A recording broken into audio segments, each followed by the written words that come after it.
તમને તો ખ્યાલ જ છે કે આપણે દર શનિવારે કંઈક ના કંઈક પ્રોગ્રામ કરતા હોય, સેશન લેતા હોય છે. અને જનરલી મારો જ ટર્ન આવતો હોય કે ભાઈ મારે જ બધા સેશન હું લેતો હોય સ્વેચ્છાએ.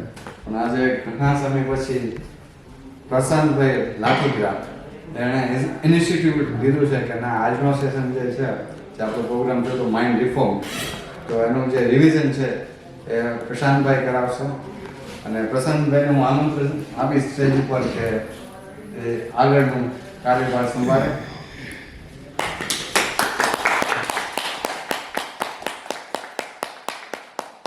Prashantbhai, thank you.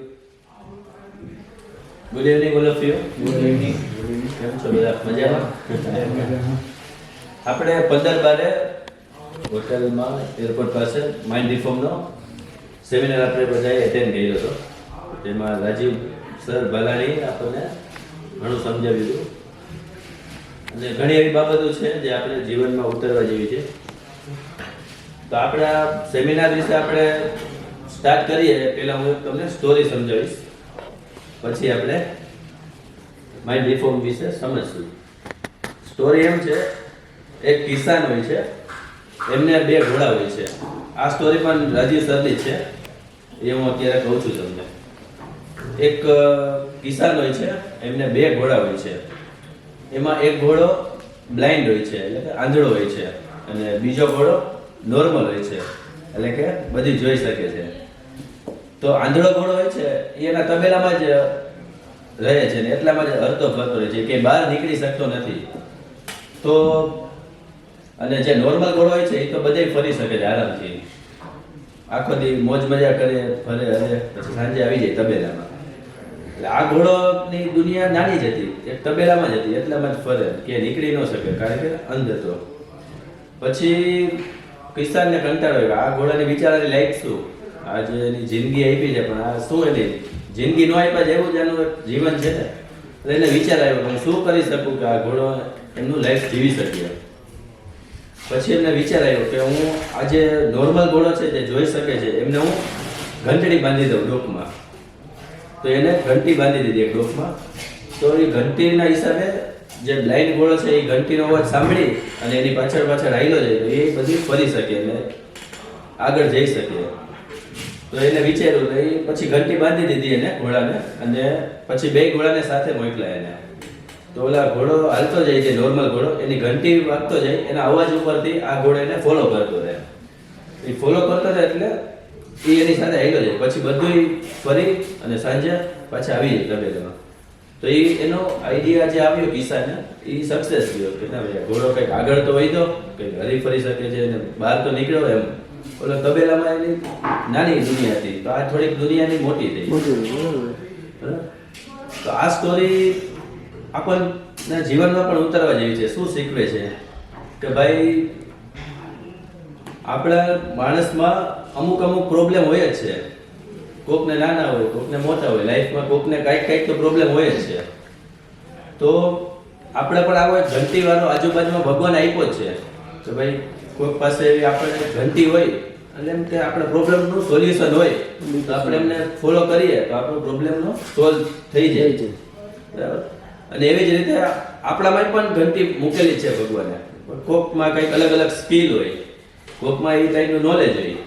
તો આજે આપણા લેવલથી ઉપર નોલેજ હોય તો આપણે એમને ફોલો કરીને આપણે પણ આગળ નીકળી શકીએ. પણ આ એક ઘંટીવાળો આપણે ગોતવાની જરૂર છે. ભગવાને બધાને આપી છે ઘંટી, તો આપણે આ જીવનમાં ઉતારવા જેવું છે. હવે આપણે સેમિનારને આગળ વધારીએ. આપણે 15/12 માઇન્ડ રિફોર્મનો સેમિનાર કર્યો હતો, આજે આપણે એમનું રિવિઝન કરીએ છીએ. તો આપણે માઇન્ડ રિફોર્મ વર્કશોપ એટેન્ડ કર્યો, જેમાં આપણે માઇન્ડ રિફોર્મની ઘણી એવી બાબતો જાણવામાં આવી અને ઘણું પણ આપણને નવું શીખવા મળ્યું. તો આપણે આજે જોશું એમાંની ઘણી એવી બાબતો છે જે આપણે ફરી પાછી આજે રિવિઝન કરીશું. તો આપણે તેમાં સૌપ્રથમ આપણે શીખ્યા કે ભાઈ જીવનના સનાતન 5 વાક્યો આપણે શીખ્યા. સૌપ્રથમ એવા જીવનના 5 વાક્ય ક્યાં છે તો કે કંઈ પણ કાયમી નથી, પહેલું વાક્ય. એના મિનિંગ એમ કે ભાઈ આપણી જે કઈ પોઝિશન હોય એ કાયમી માટે નથી હોતી, ચેન્જ થવાની જ છે. અત્યારે આપણે આ પોઝિશન ઉપર છીએ તો ફ્યુચરમાં આપણે ઘણા આગળ નીકળી શકીએ. એ એઝ ઇટ ઇઝ નથી રહેવાનું. લાઈફ હંમેશા બદલતી જ રહે છે. એટલે કંઈ પણ આપણે કાયમી નથી હોતી એ લાઈફ આપણી. નવા નવા એમાં બદલાવ આવતા જ રહે છે કંઈક કંઈક. બીજો છે પ્રતિક્રિયા કરવી એ સ્વતંત્રતા છે. એટલે કે આપણી લાઈફમાં પ્રોબ્લેમ આવે જ છે ઘણા. સ્વતંત્રતા છે એટલે જીવનમાં આપણે ઘણા પ્રોબ્લેમ હોય છે અલગ અલગ. તો આપણે પ્રોબ્લેમ જોઈએ કે ભાઈ આપણે એક નાનો પ્રોબ્લેમ છે કે ભાઈ પૈસાની તંગી છે આજે આપણે, બરાબર? તો પૈસાની તંગી છે તો હવે આપણે એમાં સ્વતંત્ર છીએ કે ભાઈ એ તંગીને આપણે ફાઇટ કરવી, એની સામે એ તંગીમાં જીવવું છે કે એની સામે ફાઇટ કરીને આપણે આગળ જવું છે. તો આપણે સ્વતંત્ર છીએ, આપણે શું કરવું એ. ત્રીજો પોઈન્ટ હતા તમે એકલા નથી. એટલે કે જીવનમાં ઘણા એવા લોકો છે કે જેને પ્રોબ્લેમ આપણાથી પણ વધારે હોય છે, પણ આપણે એકલા તો નથી જ કે આપણે એકલાને જ પ્રોબ્લેમ હોય. ઘણા લોકો છે એને પ્રોબ્લેમ અલગ અલગ હોય જ છે. પછી ચોથો પોઈન્ટ હતો તમારી પાસે યુનિક સ્ટ્રેન્થ છે. એટલે બધામાં અલગ અલગ એક નવી નવી સ્કિલ હોય છે કે એ સ્કિલના હિસાબે આપણે કોઈ પણ પ્રોબ્લેમ આવ્યો છે એમને સ્કિલથી આપણે સોલ્વ કરી શકીએ છીએ અને આપણે આગળ વધી શકીએ છીએ. તો એ બધામાં અલગ અલગ એવી સ્ટ્રેન્થ હોય જ છે. આપણે એને ઓળખવાની જરૂર છે. પાંચમો પોઈન્ટ હતો તમારી સ્ટોરી હજી લખાઈ રહી છે. એટલે આપણી અત્યાર સુધીની સ્ટોરી તો જે હતી એ લખાઈ જ ગઈ છે, પણ હવે ફ્યુચરમાં આપણે શું સ્ટોરી લખવી એ આપણા હાથમાં જ છે, બરાબર? અને હજી આપણી લાઈફમાં આપણે શું છે એ ખબર નથી હજી, આગળ ભવિષ્ય શું છે. જે ઓલું ડાયલોગ છે કે ભાઈ પિક્ચર અભી બાકી છે, પિક્ચર અભી બાકી છે. તો હજી આપણે આપણી લાઈફમાં જે કાંઈ સ્ટોરી લખવી હોય આપણી પાસે હજી ઓપોર્ચ્યુનિટી છે ઘણી. पिक्चर में बाकी है मेरा दोस्त शाहरुख खान. નેક્સ્ટ 5 પોઈન્ટ આપણે જોયા હતા સનાતન સત્યના. હવે માઇન્ડ વિશે આપણે વાત કરી હતી સર. તો એમાં બે પ્રકારના માઇન્ડ હોય છે. એક હોય છે કોન્શિયસ માઇન્ડ અને બીજો હોય છે સબકોન્શિયસ માઇન્ડ. બે પ્રકારના આપણે માઇન્ડ હોય છે. તો આપણે કોન્શિયસ માઇન્ડમાં જોઈએ તો આપણે કોન્શિયસ માઇન્ડમાં આપણને આટલા પોઈન્ટ સમજાવ્યા હતા કે ભાઈ 5 સેન્સ હોય છે એમાં. તો આપણને 5 સેન્સ એમાં ભાઈ આંખ, કાન, ગળું, કાન એવા બધા આપણે 5 સેન્સ હોય છે જેના હિસાબે આપણે લાઈફ જીવી શકીએ છીએ. નેક્સ્ટ પોઈન્ટ હતો આઈક્યુ, ઇન્ટેલિજન્સ ક્વોશન્ટ. आयो जो भाई ત્રીજો પોઈન્ટ હતો તમને ઓળખવી. आयो आयो થોડીક વાર દિશનભાઈ બોલાવો છો. બેસીએ ત્યાં बेसिया बेसिया જ બેસીએ. તો કોન્શિયસ માઇન્ડ આ બધા પોઈન્ટ છે 5 સેન્સ. ઇન્ટેલિજન્સ ક્વોશન્ટ, આઈક્યુ, તક ઓળખવી, ચુકાદો, નિર્ણય, પસંદગી, નિર્માણ. તો આ બધા કોન્શિયસ માઇન્ડ છે એ તક આપણે ઓળખવાની હોય તો એ કોન્શિયસ માઇન્ડ કરે છે. કોઈ આપણે નિર્ણય લેવો હોય, ચુકાદો કરવો હોય તો એ કોન્શિયસ માઇન્ડ કરે છે. નિર્ણય લેવો ન લેવો એ કોન્શિયસ માઇન્ડમાં આવે છે. નિર્માણ, આપણે કાંઈ પણ ડિઝાઇન કરવું હોય, કાંઈ પણ બિલ્ડિંગની હાથે તો એ બધી કોન્શિયસ માઇન્ડ કરે છે. બીજો આપણે શીખ્યા સબકોન્શિયસ માઇન્ડ. એના પ્રકાર છે સંવેદના, શરીરની હિલચાલ, પ્રતિવર્તી ક્રિયા, reflexes, telepathy, emotional quotient, social quotient, mental clock, immunity, disease, healing, influence over universe, creative power, power generation અને મેગ્નેટિક પાવર. આ બધા સબકોન્શિયસ માઇન્ડના બધા પોઈન્ટ છે કે ભાઈ સંવેદના, તો આપણને જે કઈ સંવેદના થતી હોય તો એ સબકોન્શિયસ માઇન્ડથી આપણને ખબર પડે છે. બીજો છે શરીરની હિલચાલ, કે આપણે ભાઈ શરીરમાં હિલચાલ કરતા હોય કે કાંઈ પણ વાહન નીકળતું હોય, આ આજુબાજુમાં જે કંઈ ક્રિયા થતી હોય તો સબકોન્શિયસ માઇન્ડથી આપણને ખબર પડે છે. પ્રતિક્રિયા, રિફ્લેક્સિસ, આપણે કાંઈ પણ ગરમ વસ્તુ હોય તો એમને અડીએ તો આપણને ગરમ લાગે છે તો એ સબકોન્શિયસ માઇન્ડનો પ્રકાર છે, ત્યાંથી આપણને ખબર પડે છે. ટેલિપેથી, એટલે આપણે કોમ્યુનિકેશન જે વિચારોની આપણે કરતા હોય એ સબકોન્શિયસ માઇન્ડથી થતી હોય. EQ છે, SQ છે, મેન્ટલ ક્લોક, ઘણીવાર આપણે અલાર્મ વાગે પહેલા ઉઠી જતા હોય તો એનું કારણ છે સબકોન્શિયસ માઇન્ડ. ઇમ્યુનિટી, શરીરમાં આપણે 75% પાણી હોય છે તો પણ ત્યારે કઈ ઇમ્યુનિટી વધે, રક્તનો પ્રવાહ થતો હોય એ બધી સબકોન્શિયસ માઇન્ડથી આપણને ખ્યાલ આવે છે. અમુક ડિસીઝની આપણને ખબર નથી હોતી તો ક્યારે આપણને કયો ડિસીઝ થાય છે તો એ સબકોન્શિયસ માઇન્ડથી આપણને ઓળખી શકીએ છીએ. તો હીલિંગ છે, ઇન્ફ્લુઅન્સ ઓવર યુનિવર્સ, હવે તમારા વિચારોની દુનિયામાં તમે આખા યુનિવર્સને તમે ઓળખી શકો છો. ક્રિએટિવ પાવર, તમારામાં ક્રિએટિવિટીનો પાવર પણ સબકોન્શિયસ માઇન્ડમાંથી જ આવે છે.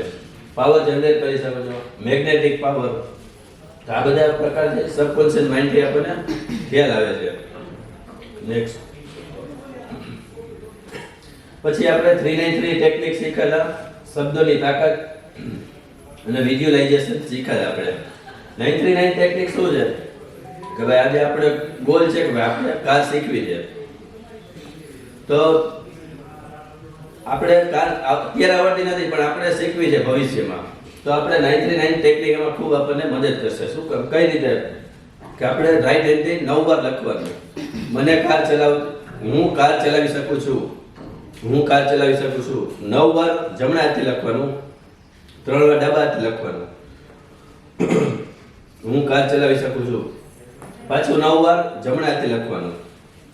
જ્યારે પણ આખા દિવસમાં સમય મળે આપણે 5-10 મિનિટ આ ટેકનિકનો યુઝ કરી શકીએ છીએ.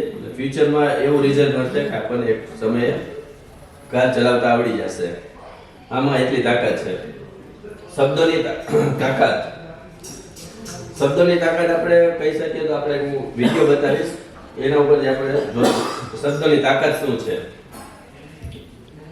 રાજેન્દ્રભાઈ વિડીયો છે મારો ઓપન જ છે બ્રાઉઝરમાં.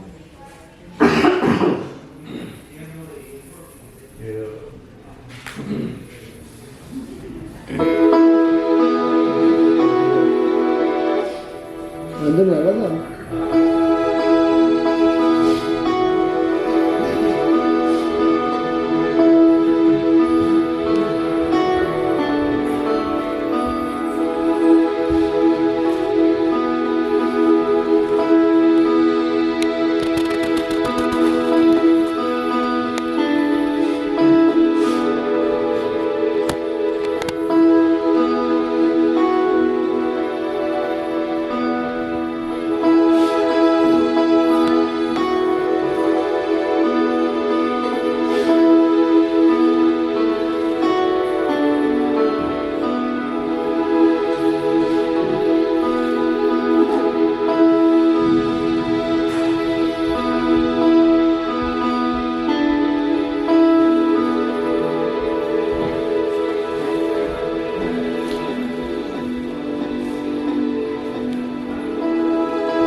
વિડીયોમાં આપણને શબ્દની તાકાત એટલે કે આ ભાઈએ 3 ગ્લાસ નાખ્યા હતા પાણીના, ત્રણેયમાં સરખું પાણી ભર્યું અને એમાં એક બી નાખ્યા ત્રણેય ગ્લાસમાં.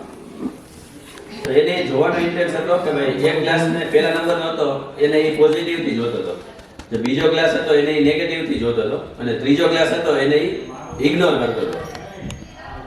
આવી રીતે આપણે લાઈફમાં ઘણા લોકો આવે છે, તો આમાં પોઝિટિવ જે ગ્લાસ સામે જોતો હતો ભાઈ, તો એ ગ્લાસ એઝ ઇટ ઇઝ રહ્યો, એમાં કાંઈ ફેર પડ્યો નહીં.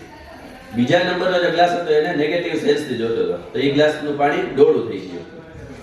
ત્રીજા ગ્લાસમાં એને ઇગ્નોર કરતો હતો ત્રીજા ગ્લાસને, તો એ પણ ડોળું થઈ ગયું. એટલે આપણે હંમેશા લોકોને પોઝિટિવથી જોવું જોઈએ, તો એ પોઝિટિવ રહે. આપણે નેગેટિવ સેન્સથી કે ઇગ્નોર એને કરશું તો એ પણ નેગેટિવ સાઈડ થઈ જશે. એટલે આ શબ્દોની તાકાત છે, આપણે કોને કયા શબ્દથી વર્તવાય. ત્રીજું આપણે શીખ્યા હતા વિઝ્યુલાઇઝેશન. વિઝ્યુલાઇઝેશનમાં સરે પ્રેક્ટિકલ કર્યું હતું મારી ઉપર જ કે ભાઈ આપણે કઈ ગોલ હોય એટલે એને એક્ઝામ્પલ આપ્યું હતું કે ભાઈ આપણે આમ હાથ રાખીએ અને આપણે આમ કરીએ તો અત્યારે આ મીરા સુધી પહોંચ્યો, પણ આપણે પહોંચવું છે આ ઝાડ સુધી. તો એમને કીધું કે આપણે આંખું બંધ કરીએ, આંખમાં બંધ કરી અને પછી આપણે આમ કરશું, બરાબર. પછી આપણે ટ્રાય કરશું આંખું ખોલીને, તો આપણે આમ ટ્રાય કરશું તો આ ઇઝીલી પહોંચી જશે ઝાડ સુધી. પહેલા અહીંયા પહોંચ્યું હતું, પછી આ પહોંચી જતું. તો આ વિઝ્યુલાઇઝેશનની આ તાકાત છે. एड्रेस डाल दिया तो નેક્સ્ટ मैं एक बार व्हाट्सएप में डाल दीजिए. નેગેટિવ થિંકિંગ દર વખતે ખરાબ નથી હોતું. આની આપણને સ્ટોરી કીધી હતી સર કે ભાઈ કોઈ પણ લેડી હોય છે એની બેબીને લઈને જાય છે કારમાં શોપિંગ કરવા, તો એને ખાલી એક નાની વસ્તુ શોપિંગ કરવાની હતી કે હમણાં બેબી શોપિંગ કરીને આવી જઈશ. તો એને કારમાં બેબીને બેસાડી અને એનો કાર ચાલુ રાખી, કાર બંધ ન થઈ. કાર ચાલુ રાખીને એ જાતી હતી ત્યાં જ એને વિચાર આવ્યો, નેગેટિવ વિચાર કર્યો. કાર ચાલુ છે, બેબી અંદર છે, કંઈ પણ થઈ શકે છે. બેબી કંઈક અંદર દબાઈ દેશે બટન, કાર ચાલવા માંડશે, કંઈ બીજું થશે. એને નેગેટિવ ત્યારે વિચાર કર્યો. પછી એને એન્જિન બંધ કરી દીધું અને નીકળી ગઈ. પણ જો એ નેગેટિવ વિચાર એને ન આવ્યો તો એ કંઈ પણ થવાની પોસિબિલિટી થઈ જાય તેના. તો નેગેટિવ થિંકિંગ દર વખતે ખરાબ નથી. ત્યારે એને નેગેટિવ વિચાર્યું તો એ બેબીની જાન બચી શકી. બાકી આપણે કોઈ જાણી નહોતું શકતું બેબીને શું થઈ શકે. બીજું શીખાલ આપણે પોઝિટિવ થિંકિંગ દરેક જગ્યાએ મહત્વપૂર્ણ નથી હોતી. પ્રોડક્ટિવ પ્રોએક્ટિવ થિંકિંગ મહત્વની હોય છે. આપણને સરે કોઈ પણ કામ આપ્યું હોય તો આપણે એમને બેઠા રહીએ ખુરશીમાં કે ભાઈ કામ થઈ જશે. એમને પોઝિટિવ વિચારીએ આપણે કે ભાઈ કામ થઈ જશે. એમ કામ થાય નહીં. એના માટે આપણે પ્રયત્ન કરવો પડે, મહેનત કરવી પડે, તો એ કામ થાય. આપણને શૈલેષભાઈ અત્યારે અવેલેબલ નથી બાપુ, એમને ઉદાહરણ આપ્યું હતું ગાય દૂધ આપે છે, બરાબર. આપણે ગાય ઊભી હોય ને એમ કે ગાય દૂધ આપે છે, એમ ગાય દૂધ આપે નહીં. એને ધોવી પડે, કર્મ કરવું પડે, ધોવી પડે, પછી દૂધ આપે. એવી જ રીતે આપણને કોઈ પણ કામ સોંપવામાં આવ્યું હોય, આપણે મહેનત કરીએ, એના વિશે વિચારીએ, તો એ કામમાં પ્રોડક્ટિવિટી મળે અને પ્રોએક્ટિવ થિંકિંગથી એમાં સક્સેસ મળે. એમને વિચારીને બેસી રહેવાથી, પોઝિટિવ વિચાર રાખી તો કામ થાય નહીં, રિઝલ્ટ મળે નહીં. આ રીતે આપણે પોઝિટિવ ખાલી થિંકિંગ ન કરવું જોઈએ, પ્રોડક્ટિવ અને પ્રોએક્ટિવ પણ થિંકિંગ કરવું જોઈએ.